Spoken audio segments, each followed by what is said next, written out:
Welcome, everybody. I'm going to start today, call to order and introductions. I'll start with introductions. Just look around the table. Oh, Marissa's name. She went home tomorrow. Marissa's on her way. Okay, so you're going to take it? Okay, perfect. All right, we'll start here with you, Ryan. Ryan from Riches. Sam Craig, Scoring Kitchen. Cats real estate. Glenn Younger, Crossing Hawk. Johnathan Hale, with Hale Media. I'm Benjamin Nicholls with Hillcrest Business Association. Laura Unit, Michael Brennan, Carson Douglas, Landscape Architecture. Cecilia Bruno, Press Cafe. Maggie Rowland, Rowland Management. Charles Kaufman, Reds MC.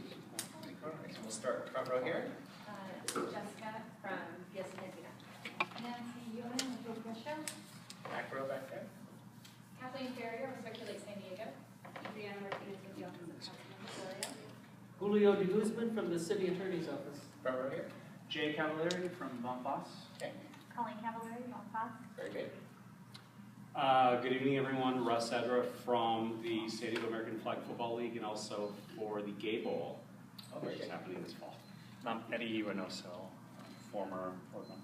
Okay, And Matt Wallstrom, Roberts Electric Service. very good. All right. We're going to call the meeting to order. Before we do, I'd like to call for any modifications to the agenda. If anyone has any items that they'd like to request be removed or pulled from consent at this time, this is the time to do it. We can't add any new items, but we can certainly pull items. I do have myself a couple of adjustments, so we're going to move item number 9, board appointment, up to item number 5, above item number 5, so it's going to be 5A. Okay. Okay. And then item number 6 is listed as an action item. We're actually going to have Circulate San Diego make a presentation that's about 10 minutes long, and then have a bit of a board discussion on that, and then push that to next month's agenda for potential board vote. Okay? All right, is there any other requests to pull anything from the consent agenda? No? Very good. All right. Do now allow for public comment, 2 minutes per speaker. Is there anyone that would like to? Please go ahead. I'll let this gentleman go. Go ahead. Hi, my name is Jay Cavallari. I'm from the Bonfos. I just opened right up here next to Ralph's. We opened on Tuesday. We are a luxury oils, vinegars, and fine spirits store. Last time I was in this room, I said, we're not a liquor store. We're not a liquor store. You can't buy a lottery ticket, but you can buy items for your chocolate martini, or if you don't like chocolate martini, you can a nice chocolate whiskey. So we just opened. We're really happy to be here. Please come by. You can sample anything in the store, including the 3 types of absinthe that we had. So when you're done with here, come by. We're open until 8 most nights and 9 o'clock on Friday and Saturday. Please stop by. It's a, what did someone say? It's like Disneyland for your mouth. All right. Wow. And I'll leave some cards here right in front of Megan's desk, so please feel free to stop by. Thanks. Very good. Thank you. Welcome. Thank you. Good afternoon, everyone. So my name is Russ Edra. I'm the former commissioner of the San Diego American Flag Football League. And I actually recognize some of y'all. Some of y'all are our long-term sponsors, and we're very happy to have you. So the reason why I'm here, I'm also the tournament director for Gay Bowl. And what Gay Bowl is, it is basically the Super Bowl for gay flag football. And it is held all over the United States. And this year, we are blessed to have it in San Diego. It happens October, I think, 9, 10, 11. It happens over Columbus weekend. And thank you for allowing me to share this with you. Again, we are looking to attend all of your special event meetings, and I think you have a marketing meeting tomorrow, and we're looking to send a representative for all of the meetings to attend, and we're hoping to have a request for letter of your support next month. So, again, we're going to have a couple thousand folks come out in October. I think it's going to be great for the city.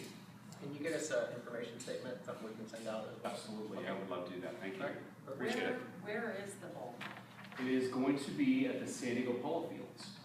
Yeah, we needed we tried to keep it a little bit more local. Per Eddie really wanted to keep it here, Balboa Park, etc. But we are literally expecting, I would say, a good 1,500 to 2,000 athletes It's male and female, so we're talking 40 men's teams and about 20 women's teams, and we really needed it to be in one area. We've had it here before, 2005, when there were, I think, 10 teams across the nation, and now we've got so many, including Canada and Mexico, and like I was saying, we've added a women's division, and yeah, we're very, very excited to have it. Very great. It's a big deal, so. Wonderful. Yep, and we're fourth on national San Diego. San Diego is, exactly. We had a couple more people walk in, so I'll let you introduce yourself. Hi, sorry. Belinda Smith, Mission Hills Town Council. Been advocating for the bike lanes, so I just want to come hear what you guys are doing tonight. Sounds good. And then, Elizabeth Hannon, Chief Operating Officer of Town Community Park and District. okay, good. Are you still doing public comment? We are, yes. I think Eddie was up next. Yep, and I just want to say that we also, I'm also working with another group, the San Diego, or America's Finest City Softball League. We're looking at bringing in an additional 5,000 to 6,000 athletes that same weekend. So total, we are looking between 7,000 to 10,000 gay athletes that would be in San Diego October 9th to the 11th. Sounds awesome. Okay. Elizabeth. Hi. Nice to meet you. I'm well. How are you? Good. Congratulations. Feeling better? On your wedding, I am. Thank you. You're a married man now. Yes, I am. Hi, everyone. Don't sit next to him, you may. You don't get blinded. He's blinding us. So I just want to pop in real quick. Thanks for a moment. Hi, Sam. So the Uptown Community Parking District, hello Nancy, is launching a new lunch loop shuttle service, looping in our two hospitals into the Hillcrest Business Core. We've done this in collaboration with with Benjamin and Megan and Marissa at the HBA. Did you see that they got the menu up today? It's really cool. It's on your fabulous Hillcrest site. And so you can, Megan and your intern's name is Jordan, put together the restaurants that are near the stops for the shuttle. Sorry. And you can go to the Fabulous Hillcrest website and not only see what restaurants are within steps of the stops for the trolley, but also download their menus. I know that Megan's looking to coordinate specials and things like that. So this is a pilot project looking to alleviate parking impacts, and we know that our UCSD, our friends at UCSD, are oftentimes driving into Hillcrest for lunch, so rather than bring their cars, we're going to put them on the trolley. Kicks off on Monday 11. I will forward to Ben an invite for the board members to join us. Todd Gloria is speaking, the CEO of the hospital. His name is Gerard. Is speaking. Mr. Nicholls, I don't know if you got the invite to say a few words as well. But essentially, it's funded by the Parking District in partnership with the HBA, thank you HBA, and UCSD, as well as Scripps is involved. So the kickoff is Monday? Monday. Kicks off Monday. It's a pilot, goes till July 31st. If ridership's cool, then we'll keep it moving along. Could you give us a press release so that we can get something out? Yes, we hope to get those out tomorrow, Jonathan. Thank Okay. you for asking. Megan's working on it with me, so we'll get it over to you for sure. Okay. And the full board. Perfect. Awesome. Thanks. I love it, love it, love it. Thanks, All right. Is there anyone else for public comments? Hello. Hi, guys. Adriana Martinez, Executive Councilmember Gloria. I'll be brief. I just personally want to thank the Hillcrest Business Association for partnering with us and contracting with the Alpha Project. So far, I'm sure some of you have already seen the reports that were passed out. Within a 3-week period, we were able to place 5 people in service, over 90 folks on the streets. Our office has received a ton of support and thank you, essentially, a lot of positive feedback. So I do want to thank you on behalf of our office and the councilman for your partnership. Wonderful. Thank you. Please. Do you want to go next? No, go ahead. I'll be last. Okay. So the other thing I'm working on right now is helping Airbnb hosts of San Diego get a common sense ordinance passed by the city. And one of the things we're looking for is if you support this, I wasn't prepared to ask you for a letter tonight. I'd rather draft something for you guys to read, but you know, during big events in Hillcrest, like Gay Pride, it's a great opportunity for people to stay in Hillcrest, not be driving down to hotels that are out of the area, but Airbnb provides that resource for many visitors coming into Hillcrest to stay locally. And so we are looking for letters of support, especially from businesses, and it would be great to get one from you guys, but I'd rather draft you something in an email so that you can clearly see what we're looking for. Make sure you get that in the next couple of weeks, and then we can get that put on the agenda for you next month. Okay, thank you. Okay. Thank you, Jonathan, and congratulations. And please give my congratulations to Carl. Julio de Guzman from the City Attorney's Office. I'm in the Criminal Division, and it seems like a broken record. Every month I talk about community courts, but first time I'm going to give out handouts. Please take a look at these and pass it along. Anyway, Jan Goldsmith appeared on KUSI News 3 weeks ago talking about community courts. It's a new concept that we run out of Departments 1, 3, and 9 in downtown Superior Court. And the very next day, UT had an article on community courts, so we're getting the ball rolling on community courts. I'll be brief and I'll just give statistics of everybody. When people get a misdemeanor ticket or they get arrested on a misdemeanor charge, they have to show up for arraignment in the future. So when they show up, we show up and we offer them community court. It will allow them to do community service, and we dismiss the criminal case.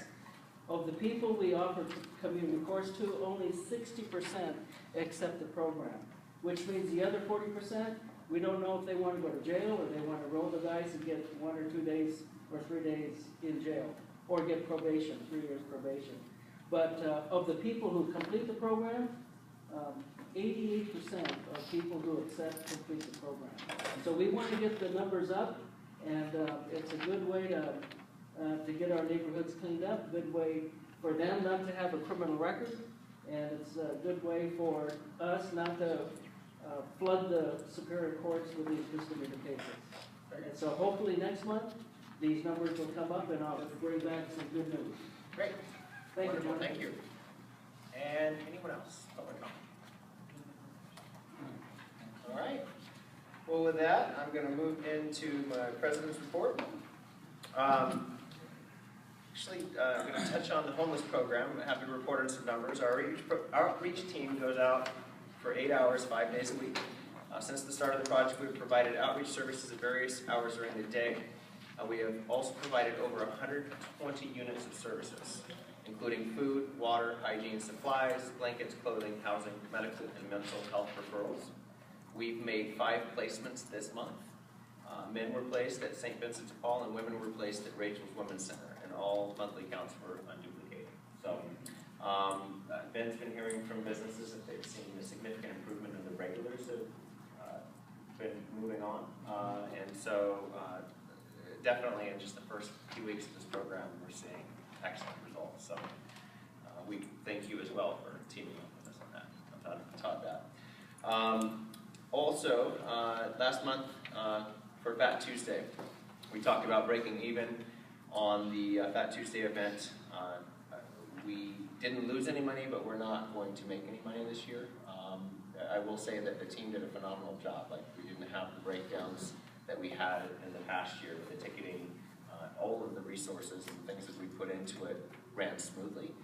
We just had a lackluster turnout, and I think that there was an enthusiasm gap, and that it was bound to happen from some of the drama that happened the year before. Typically, we donate 50% of the profits to the GSDVA Foundation for charitable scholarships. Last year, despite giving the GSDVA up 100% of our income, they did not give out any scholarships. So we will not be making any contributions this year. And we've discussed at executive committee level about backing away from the event and focusing our efforts on other profitable events and things that do well within our organization. Also, happy to announce that the first ever Hillcrest Beer Crawl was a success. We had over 180 participants, and the HPA received $1,552.21 from the event. That was nice. And they did an excellent job. Like, they did an excellent job promotions. They did a phenomenal job running the event, and looking forward to being involved in it next year. So. Did we keep the kneecaps from the beer crawl? No, we have to buy them again next year. And I think that's it, right? For Yeah, that's all I've got there. I'm gonna move on to Ben, I think, as Executive Director. Sure, I'm gonna steal something out of your little packet there and just hand this around. This is the report for the vehicle, so if you want to read it, there's some good information in here, budget and things like that. I'm really enthusiastic about the energy that Hillcrest people have to come up with new and exciting ideas, ways to make money for the community, but also promote the community. So I'll just pass that around if that's cool. Take a look at that. So I take this moment every month to talk about things that are going on in the office that are not on the agenda, just to keep everybody in the loop.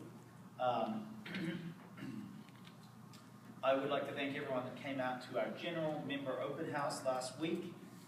We were at Detour Salon. We had a great turnout. We were actually introducing folks from the homeless outreach team. And so we had a good turnout, and the food was amazing. It was really good. What's the name of it? The new business called Mess Royale. Mess Royale. We're serving poutine and lots of bagels.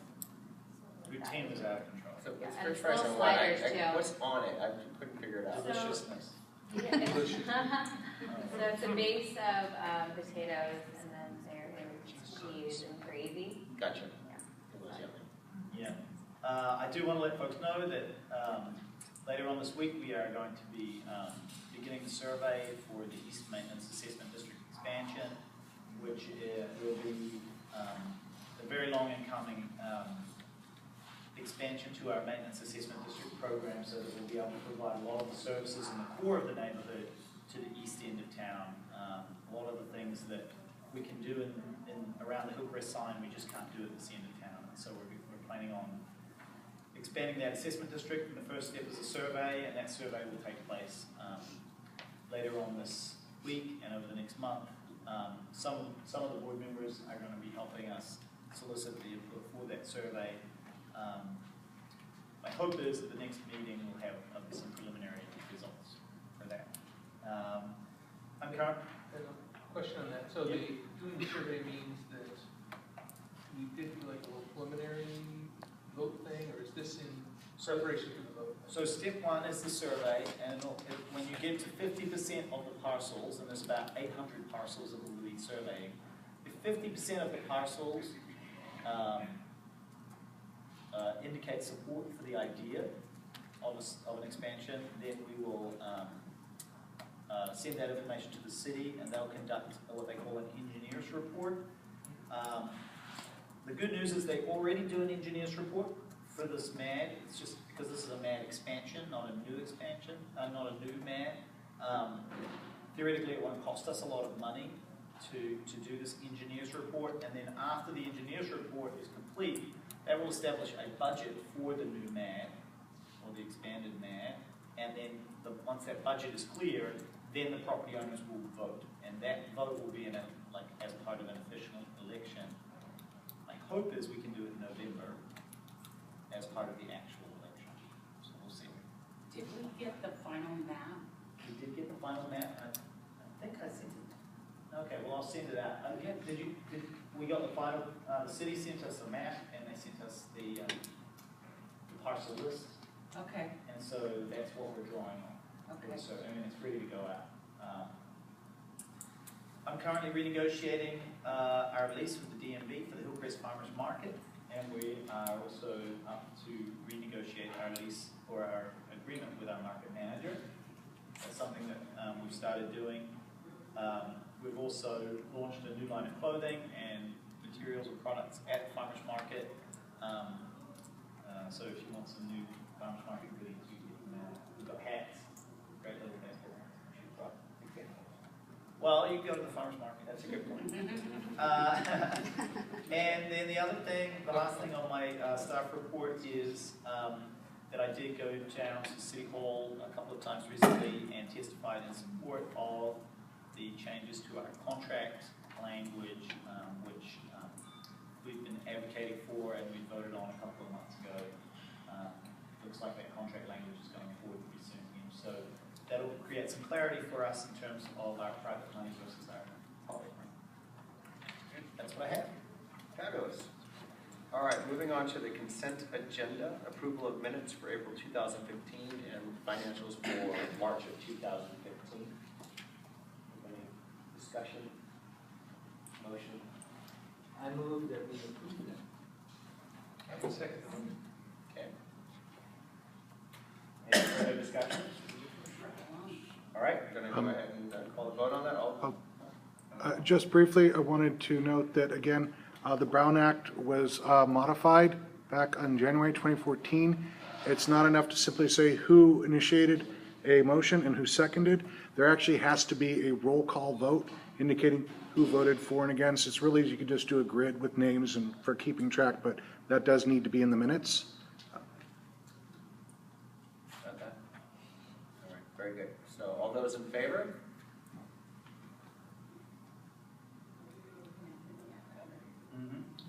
Okay.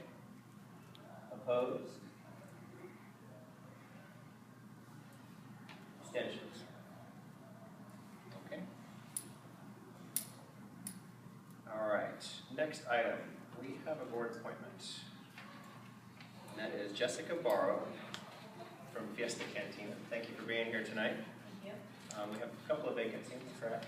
I think we do, yeah. Yeah. So Jessica has stepped up and said that she'd like to join us and be a part of the process. So I'm going to call a vote on the board. Yeah, let me just say a couple things.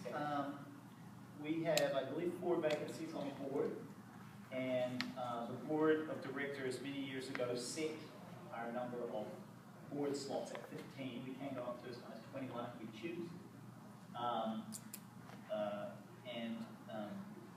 We have provisions in the bylaws to seat between elections. We can seat interested business owners who want to join the board. It has been our custom to really only approach board members or potential board members who have been participating in a meaningful way in the organization. Sometimes we get people who really want to get involved in the HBA, and then when they realize what it's all about, they get a little scared and they run away.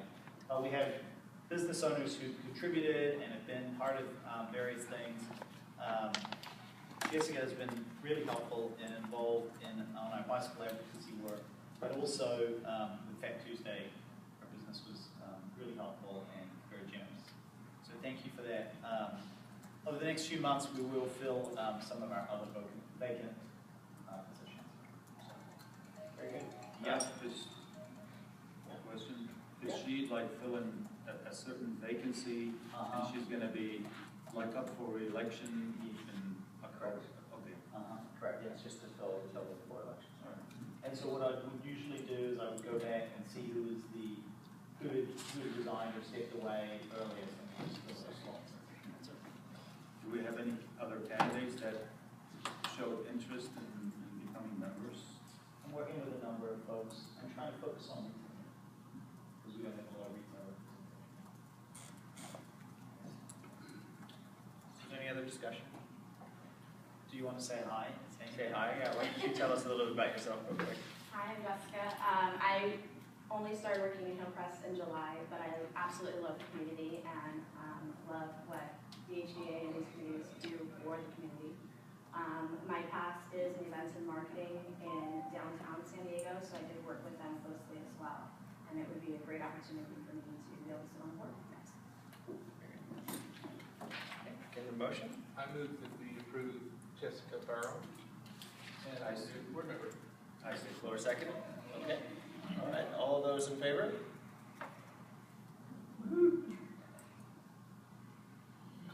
Unanimous. Just Opposed?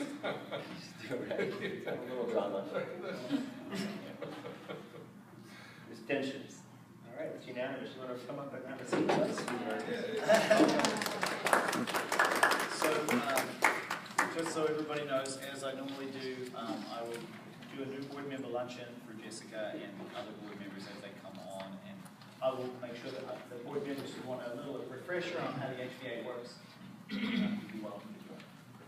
All right, we have a statement with Circulate San Diego concerning SANDAG. I'd like to invite Ben to give our staff report on that. Okay, so just to clarify, it's we've been working with our friends at Circulate and bicycle community to try to find some creative ways to partner. I think there's been some antagonism out there over the SANDAG master plan, and so I think it's a process to try to build a common position on the bicycle plan. And one really important part of this process that I think we can all agree on is a concept that Circulate has come up with called Vision Zero, which is a sort of an advocacy tool to try to work to a main street, a University Avenue, or generally in Hillcrest that is free of pedestrian vehicles, or at least that's the goal. So I wanted to turn it over to Kathleen and have you talk about your program, and then also if you want to speak to our goals down the road maybe as well. Sure. Great, thank you. I took some handouts. That should be enough there. And then some here. Maybe you can just pass my business card around. Are you going to give me the 10-minute little Yeah. That would be great. I'll do that too. So thank you so much. I really appreciate the opportunity to come and see you. As Ben mentioned, we've been talking about this for a week and months. And I know that you all have been very much involved in a very specific project that involves walking and biking in your community. And I'm going to ask you, or I'm going to talk a little bit more about the big picture, but then we're going to bring it back to that project to a certain degree. So first, just to introduce Circulate San Diego. We are 1 year old now, and I think most of you are probably familiar, but I'm still happy to just mention that we're a result of a merger between Walk San Diego and Move San Diego. So now we're circulating together, and when we merged, we thought it was a great opportunity to rebrand ourselves. We reinstated our mission statement, which is to create great mobility choices in vibrant, healthy neighborhoods. And so we are working really hard to create better mobility choices. That means walking, biking, and transit. We work really closely with our partners at Bike SD and the San Diego County Bicycle Coalition, as well as many other partners throughout the region on a variety of issues. But tonight I'm going to talk to you about a particular initiative that we've got, Vision Zero. And as Ben said, the goal behind this initiative is to eliminate all traffic fatalities. So why are we talking about that? Reason is because big picture-wise, throughout the city of San Diego, and actually throughout the country, we're seeing a rise in collisions for people who are walking and biking, and especially among people who are walking, and especially among people who are in lower-income neighborhoods, not only in San Diego, but throughout the country. In San Diego, a year ago in April, the city of San Diego did a comprehensive analysis of pedestrian collisions. It was a great effort. They did it because it's part of a crosswalk policy update, which I'm going to talk a little bit about, which is very exciting for Hillcrest, because if you've ever advocated for crosswalks before, and I know you have, and you weren't able to get them, that's going to get easier. But as part of that effort, the city didn't want to just look at crosswalks. They wanted to just look at the bigger picture than pedestrian safety. And they produced a report that said that in recent years, pedestrian collisions had gone up 20%. And that was from 2012 to 2013. We looked at more data, and we found out from 2013 to 14, there was actually another 10% increase. And then we started looking at the data even more. We got the raw data for the 15 years, and we started to pick it apart, and we found out that collisions are happening in the same neighborhoods over and over again. And not only that, they were happening on the same corridors over and over. And so that was really concerning to us. The other piece of information in the report that the city completed was that, again, people living in lower income neighborhoods were 10 times more likely to be hit by a car. That was just tragic for us. And so at the same time, we knew that this phenomenon of increased collisions, not only people walking, but also bicycling, is happening across the country. And this Vision Zero is actually a national campaign to address that. And so the idea is to talk about safety. But we know, or what I want to tell you tonight, is that talking about safety, advocating for safety, building safer streets, also builds great streets and also can bring better business. And I know that you've heard that from advocates before. I brought, just to show the national scope, 2 reports that have recently come out. One is called Safer Streets, Stronger Economies, gets right to the point there of looking at 37 projects across the country and cities, and looking at, okay, the main goal was to increase safety for people walking and bicycling, but hey, there's some business benefits. It talks about, you know, analysis of how many people are driving and so on and so on. So it's a good report. The other one is protected bike lanes mean business. This is what you're talking about with the Transform Hillcrest SANDAG project. It's specifically a type of bike facility called a protected bike lane. And so I'm going to pass this around, again, just to show you that San Diego is not the only community facing these challenges and these changes and these opportunities. So just have those. I'm going to leave that with you, Ben. So that's your copy. So, and just a kind of an interesting statistic about the fatalities, as San Diego has worked to reduce homicides. When we're talking about neighborhood safety, oftentimes we think about safety from violence. The number of homicides have gone down. Last year, it was 32 people were killed, but at the same time, for people walking and biking, that number is 26. So it's on par, and I think that's just a good comparison. You look at the city of San Diego compared to the city of San Francisco, we actually have more people dying on our streets walking than the city of San Francisco, and we know that there are a lot more people walking there. And so Vision Zero is not only about safe street design, which I've mentioned and I know you've talked a lot about here. It's also really forming a stronger partnership between the city's traffic transportation department and also the police department. So there's broad-based education for everybody so that we just remind ourselves to be safe on the streets, whether we're driving, walking, or biking, because there's so many distractions today that we need to be reminded how to be safe. And then the other part is enforcement, so working with the police to enforce good and bad behavior. And we've seen in other cities that have launched this campaign that this has really been effective in lowering the number of people who are hit. And so in this brochure that I've passed out, I want to just talk a little bit about where these collisions are happening, and this brings it back to your community. As you open it up, you see these map of 8 corridors. So when we looked at the data for where these collisions are happening, we found that they're happening on 8 corridors. At least almost a third of collisions that have happened over the last 15 years, and about 15% of bicycling collisions are happening on these corridors. And the lines on the map are very intentional. So they run through Hillcrest, they run through City Heights, it runs all the way out to College area. University Avenue is one of those corridors on Boulevard. You can see them on the map. It's really interesting to see this because these are the corridors that connect our communities. And so if I want to come to Hillcrest, I definitely want to come here. I want this to be a destination. But if I want to go to another community, which is why San Diego, we've got these unique urban neighborhoods, it's actually very difficult to go from one community to the next unless I drive. And so opening the door for better walking and bicycling design is really what we're looking at. And like I said before, there's many other benefits that go along with it. So I am here tonight asking for support from the Hillcrest Business Association. And what I'm asking is not to support any particular design concept, because that's not what it's about. It's really about the big picture. It's about the concept that we really don't want to accept traffic fatalities as a part of modern life. And that's really what's happening. We've designed our streets for faster speeds. And I think the recent analysis that the city did for the Transforming Hillcrest project is a good example of that. And I think most of you have been briefed on that, but here's an example of a fantastic project concept that reduces an automobile lane through Hillcrest. And the analysis that the city did only looked at what is the impact to traffic. It didn't look at what are the benefits, for walking, for biking, for business, for sales, for anything else. It was only a traffic impact analysis, and that analysis focused primarily on what is the delay.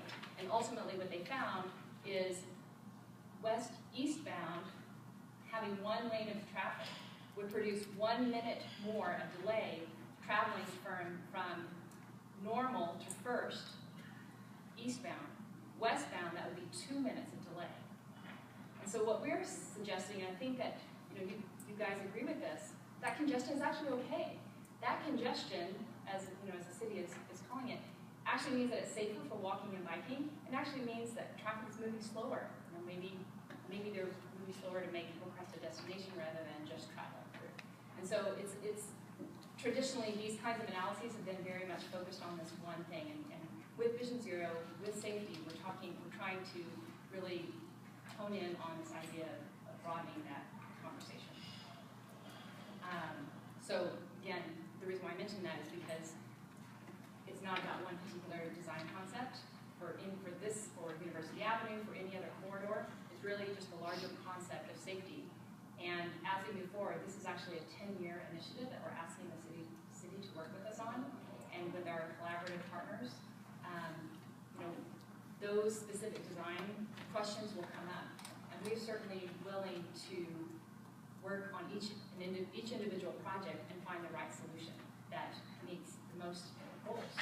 And it's never one solution. It's difficult to find that, but we're willing to work to find the right solution, picking apart different features that work the best, not just one particular thing. And so the other components in this brochure just outline the kinds of things that we're looking at as part of Vision Zero. There's several policy updates. Crosswalk policy is one. There's several others, and in the next 2 or 3 weeks, we will be releasing a white paper and a press conference where we outline sort of the solutions around Vision Zero to make our streets safer throughout the city. That's really it. Have you had a chance to see recommendations that we've given to SANDAG for what we think would work for our neighborhood, and is that consistent with your goals here? Yeah. I mean, with transforming Hillcrest, just as one example, like I said, reducing a car lane actually meets these goals better than the new plan that SANDAG put forward. And by asking the city to re-study transforming Hillcrest, which we strongly support, it gets to this point again where we can't rely on this antiquated traffic analysis. Like it's the same analysis we did in 1970, and there's so many choices and issues today that we've got to change. I was just going to say, one of the really disappointing things about the city's analysis of transforming Hillcrest, which is a really exciting proposal, is that they just looked at it from the point of view of cars only. And they used that as their reason to dismiss it. I think if they'd actually looked at it from the point of view of pedestrians or bicyclists or parking needs or any other metric, they would have found that sitting in traffic for another minute on your way down University is probably a small price to pay. It seems like, in order to preserve our parking. One of the things that I've seen on our Facebook page a lot, and a lot of the conversations that come up are related to pedestrian accidents. We see a lot of that, surprisingly. And so I think from my point of view, this document doesn't really commit us to anything beyond saying these principles are, or the principle of looking to no pedestrian fatalities is a good direction to go. Yeah, and it's interesting because someone suggested to me that we're the advocates for coming up with a strategy to force safety, and make that above everything else, regardless of the trade-offs. But that's not really what it's about. It's really just to raise awareness that our streets aren't safe, and we have to think differently about how we design and educate people about that. Very good. I have a couple of questions for you. You have these dangerous intersections, 10 dangerous intersections, and you talk about zebra striped crosswalks. Right. Is there any in Hillcrest here? Yes, because you have at University and Pitt, right? Those are multi-striped, aren't they? I'm there all the time. Our university has Here it says, fix the. Oh, right, of course, right near the new They're BRT. awesome. Yeah, right. It says that. And by the senior center. On the Yeah. fit, those are on the, really do. So that's a new, that's the city's new standard. Actually, there's a picture of it here on the open page on the right. Just, that's what it means by zebra stripe. No, I understand, but what you're saying here, fix these 10 most dangerous intersections with treatments like zebra stripe crosswalks. It doesn't identify 10 most dangerous. It's not telling us which intersections. Right, yeah, no, right. Right, there's more details to this, but that's part of the city's analysis that they did. So they came up with places, locations where these collisions are happening repeatedly, and there are intersections where that's happening. My follow-up question is, your organization, where you get your funding, and where you think you're going to get funding in the future to get all this stuff done? Right, yeah, that's a good question. Yeah, we'd love to get some funding to work on this, because we're just doing it because there's a need for it. Are you guys like a volunteer organization? No, so Circulate, we're a nonprofit, regional nonprofit organization. We have 11 people on staff, and we get most of our funding from statewide transportation projects where we partner with cities around the region on community-based projects trying to create transportation plans. And then the other side is we get it from foundations, health foundations, and groups like the San Diego Foundation here locally. Could we get a copy of your financial statements? Could we get a copy of what your funding actually is? Sure, yeah, I can send that on to them. Do we know the amount of, you've talked about the percentage of increase of folks that have been killed. What are the numbers in Hillcrest of folks that have been killed? That is a good question, and I should have been prepared to answer that, because we can go online and get that data pretty easily, actually. I know that just from the news, just in the last 2 years or so, there have been, just in the last 6 months, there was someone at Essex who was killed a couple of months ago, and then about a year ago. So I don't know that data, but no, and I can get back to you on that. But looking overall at this, at these corridors, it is happening along in Hillcrest, and that's why we have that part of the corridor included. So I'll have to follow. Are there objections to these stripes on the Yeah, that's an interesting question. Why would someone be against it? Right, it's an engineering practice, and the city of San Diego actually in 1970 produced a report that led engineers to believe that if you painted a crosswalk, it gave pedestrians a false sense of security, and so it actually created this whole trend where engineers stopped painting crosswalks, and so that was almost 50 years ago, and that was another reason why. That was actually born here in San Diego and has had national repercussions. That was why when the city was updating its policy for crosswalks, they wanted to do this more comprehensive analysis.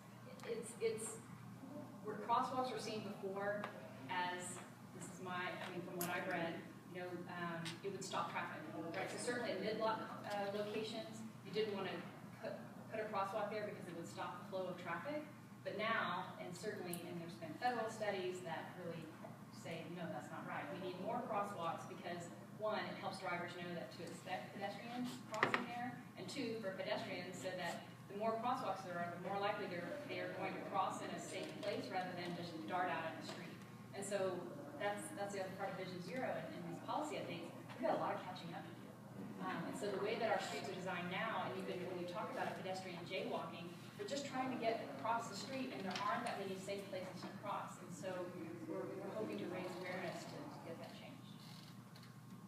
So it strikes me, why do pedestrians lump together with bicyclists? I mean, it seems like they're two separate things. You do a crosswalk, you're gonna stop a lot of pedestrian. That is a good question, and this is actually another national sort of debate because you have bike groups and walk groups, you have some bike walk groups, and there are different treatments, so to speak, for street design for each user, for each mode.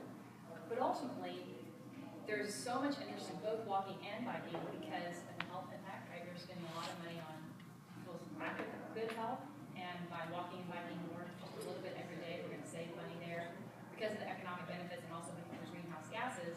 And especially like the city of San Diego, when the city goes in to do a redesign, it's better to combine all those resources in one strategy rather than to do one and then go back later and do it again and dig it up. And it's like the mayor even says this one big approach. So to think more comprehensively about everybody on the street and how they're getting around. So we've exhausted our time on this item. So what I'd like to do is that you're going to have questions. So if you do, I'd ask that you email Ben with those questions, and we can get a summary of those back. And then next month have an action item on passed out my business card, and I'd be happy to meet individually with you, not only about Vision Zero, but even if you want to talk more about Transform Hillcrest. Wonderful. Yeah. Thank you so much. Thank you. Okay. Moving on to item number 7, Pride of Hillcrest Block Party changes. Ask Ben to give the staff report. So, I just wanted to make sure that the group is comfortable with some of the changes we're making to the Pride of Hillcrest Block Party. This is how we participate in the Pride weekend. I'm going to pass out the updated map, and this map may look familiar to you because it's very similar to the map for Nightmare on Normal Street. The only real difference is we took out the under 21 zone. But the real change for this year for the block party is that we're moving it off University Avenue. Closing University Avenue is a huge expense. And because the folks at San Diego Pride wanted to move their Stonewall rally back to Balboa Park, there is no real need for us to take up so much real estate. So my hope is that we will save in police bills, but we will also save in terms of staging and all the additional equipment that they needed for the Stonewall rally. And so what you'll see here on the map, this is the area map, it's not a detail map, but you'll see the main entrance will be at University and Normal. On the bottom you'll see those 3 red arrows, that's where the main entrance will be. And then we'll have the fire lane on the northwest side of the street. We'll have a big Ferris wheel right out in front of the Hillcrest Brewing Company. We'll have the VIP right alongside the 7-Eleven driveway there.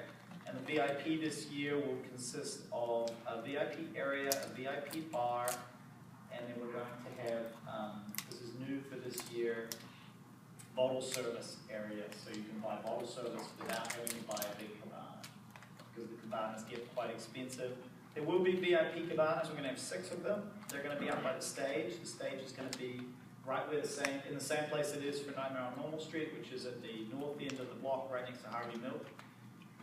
There'll be 6 VIP cabanas there, and the dance floor will obviously be right in front. That worked out really well for Nightmare on Normal Street. I have a question for you before you get too deep in that. Yep. The VIP area looks like it's quite a ways away from the stage. Is there a reason for that? It looks that way, but it's really not. And the reason for that, and this map is not to scale, and it really just sort of segregates it out. The reason is because the dance area takes up quite a lot of the space, and if we have the VIP picket fences that segregate people out from, segregates the VIP area, if we have it too close to the dance area, it creates some congestion. And so you'll see that there's no real measurements showing the VIP right now. It's just delineating that it's in that area. Okay. Do you remember, just to get an idea of the scale, how many parking places are on there? How many parking places will be displacing? No. I'm just trying to get for scale. It's like so 15 there's 13 parking spaces in that median. And so the distance between the diagonal where the bar is, that's 13 parking spaces. So this map looks gigantic, but it's really quite small. Right. Okay. Now, Nightmare on Normal Street worked out really well in this area, so it can accommodate the crowd. It's just, you can't bunch things up too tight. So we can talk about the VIP area and making sure it's close, but having it really close to the stage, I think, could be problematic. Got it. Yeah, just wanted to clarify. The VIP cabanas will absolutely be right next to the stage, and no doubt about that. The prices, we're recommending a few price changes. The ticket prices last year, for whatever reason, were a lot higher than they had been. And I think they're higher than the market for this. So we're recommending ticket prices of $20 for a regular ticket and $30 on the day of the event, $45 for a VIP ticket and $60 on the day of the event. For the VIP ticket, you get 2 free drinks and free food at the event. You get access to the VIP area and access to the restrooms that are there and special bar. The cabanas are still $1,200, and then VIP bottle service, which includes your own table with your drinks and wet service, is $500. We're also planning a flag raising ceremony. It won't be like the flag raising ceremony we've had, which is more of a political rally. It will be more of a, I guess imagine a New York dropping in the ball kind of a countdown moment rather than a rally. So those are the big changes. Obviously it's pretty different from in previous years, but if you've been keeping a close eye on the financials for the Pride Block Party, the profit from the event has been declining, mainly because of increases in expenses. And so I think we needed to make a significant change to limit our expenses on the event. Okay, I move we approve it. Okay. Question.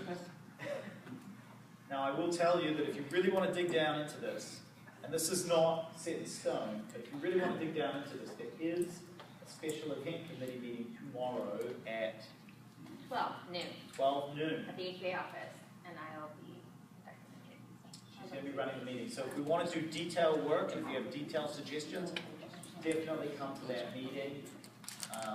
What was the price last year? Yeah, that was the next question. I believe it was 25 and 35. And what is Pride paying for the charging for the festival? I am not sure what they're charging. They reduce the prices. Huh? They reduce the prices. Yeah, I think 30 is high.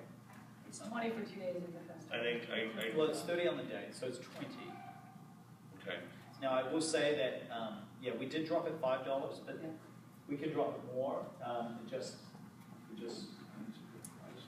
No, I don't think. I have a stupid question. Maybe we'll pay it. I'm just going to ask it. Go ahead. Why isn't this just an HBA event now? Why are we partnering? Okay, so there's a good answer to that. It's not a stupid question, but there is a good answer. Most of our ticket sales come via the Pride website. Where they essentially license us the right to use the Pride logo and the Pride name. And this year we're bundling ticket sales, so you can, you just click you just have to make one extra click and buy your block party ticket. They also handle all the entertainers, and because they're doing a lot of entertainment organizing, and they're professionals at hiring big picture entertainers, we get access to that. Are we availing ourselves of those entertainment options? Yes, we have apparently a well-known headliner. I don't know. You knew who it was. Honey Red. It's like DJ Honey Red. Honey Dijon.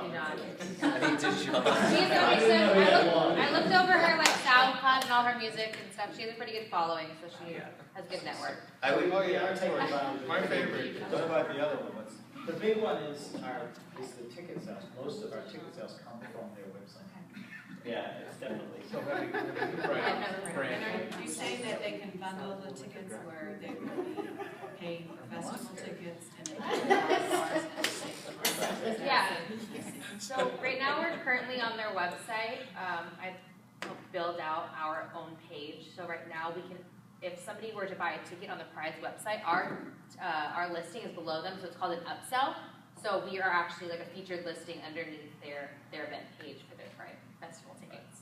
Got it. So there's visibility right there to see our event and get that. Are they able to one-click and bundle all 3 events? Yes. Yes, they can. Yes. I mean, they're not I going could ask. I don't know if there's a specific button that says buy one of everything. I think you just add to the shopping cart like you would do for any. Yep. Is the block party an official Pride event? It is. They're just moving the activism element away. Yeah. Which is not necessarily a bad thing. On a different day? Or? No. They're doing it at Balboa Park earlier. Is there a time to conflict for them? We're going to do our flag raising and kick off the party. So, and it'll be publicized as such. So it's.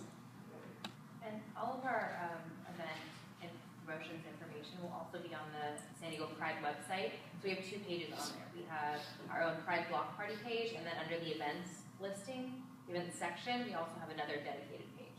So we have 2 pages on the actual San Diego Pride website, and then also our own dedicated page on the ticketing site. There's going to be some crossover. Personally, I think it's a mistake for them to move it. I think it's going to hurt their. Yeah. I do. I think it's and I think there's some folks over there that feel that way as well, but it's happening. So Maybe next year. yeah. And we're raising the bigger flag again, the same thing? Yes, bigger flag. So we're going to discuss what that looks like next month, like what we want that ceremony to look like. Probably just do the speaking from the main stage. It's going to cut back on expenses for the secondary stage that we've had. So I don't see this as a negative. I see it as an opportunity to try something new. Well, I know for a fact that we saved $3,000 with the police department for moving it. Just for taking out university. Right. And we have fireworks permit, but you're not sure about that yet? Right? We have pyrotechnics in the permit. We have to figure out what sort of pyrotechnics we can do. If we have things that shoot up into the sky, there has to be a fallout zone. It's complicated. So I was thinking ground-based fireworks might be a way to go. Okay. Or maybe at the top of the flagpole that shoots out. Flag reaches the top and it explodes. Or John can like a zip line there or something. Yeah. So this contained area, is there a maximum occupancy that? There is. So. Do we know what that is? Yes, it is about 8. That's about 1,800. Has been in previous years for that area. Okay. Yep. Okay. Now, So the fire marshal on the day of the event will come down and he will write it on a piece of paper and give it to me, and sometimes that changes wildly. Okay. So I just want to make sure we don't oversell and then can't. You do. You sell more than your thing because there's a flow that happens. But Oh, no, I understand that. I just don't want to have negative impact because people bought tickets and then can't get in. It does, yeah. Well, and we have a little bit of experience with this footprint because of Nightmare. Right. You know how many tickets we could sell. We sold for Nightmare, and we have extra capacity in this venue because we took out the under 21 area that was underutilized. Okay. Yep.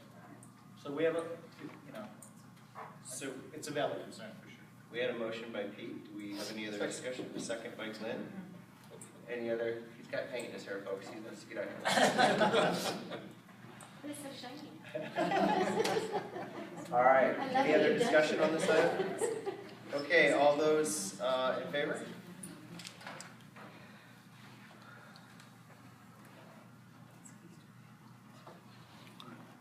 Opposed? Abstentions? Okay. And I think we're down to the last item. Or no, our partnership, with Escuela Libre de Arquitectura. Did I say that right? You got that. Wow. I'm going to invite you to do that. All right, so we have spent the last 2 months soliciting support and comment for our Pride Plaza Normal Street Public Space concept. You'll recall that Mike and Walt and others at the CDC put together 3 designs for this Pride Plaza concept, and we've spent 6 weeks getting input from the customers at the Hillcrest Farmers Market. We've been going out to all these different community groups. We've been doing a lot of outreach, and we've got literally hundreds and hundreds of comments and suggestions from the community. It's as broader outreach as I've seen for a project like this. And as much as I would love to give all that stuff to Mike and staff to do the work, I don't think that's really fair. So what we've done is we've been approaching the architecture schools, the boutique architecture schools in town, to see, and in Tijuana actually, to see if they are interested in having student teams take all of this information and synthesize it into one plan for the plan. Yeah. And so the school that came back to us first is this architecture school that I can't pronounce. It's commonly known. Escuela Libre de Arquitectura. Yes.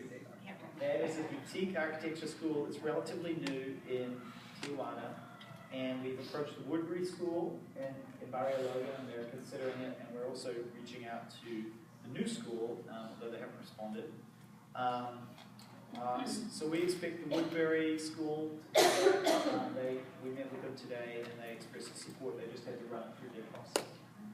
And so in your packet, there was an agreement with the, or an outline that would show what the deliverables for the students would be.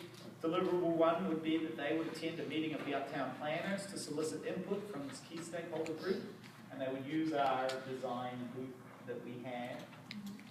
They would meet with staff and design volunteers at the HBA for a discussion concerning available funding sources and existing or proposed transportation and event uses in the area. So they'd essentially meet with me and Mike and others at the CDC to sort of get the lay of the land. And then they would create, using that information, they would create a preferred open space design and present the design to the community at an HBA open house. Right? So you'd have a team of students, all the businesses would come out, or we'd invite all the businesses to come out and see their presentation. And then hopefully that would get us closer to a final design. Do we have to pay them? You do not have to pay them. What's the time frame? The time frame for these folks would be in the next 2 months. There were a couple of design teams at Southwest College, their architecture school, who just won a lot of awards. Oh, great. So you may want to reach out to them. Yeah, I will. Southwest Maybe College. want another feather in the cap. Yeah, yeah. It's frustrating because both the Woodbury School and the new school have been slow to engage with this project. But they're used to getting paid for it. No, That's they're why.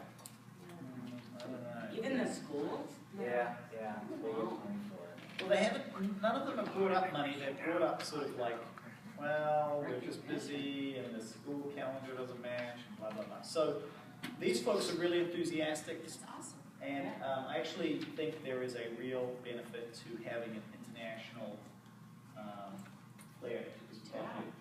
So, correct me if I'm wrong, but Michael, you've agreed to sort of be the designer helper on their team. And so they've agreed, and if we can support this partnership, then they will come across and do some preliminary stuff, and we'll have our meeting, and I'll set them to work. You looking for a motion? See. I move. Second. Any further discussion on this? Is there any public comment on that? All right, I'm going to call the vote. All those in favor?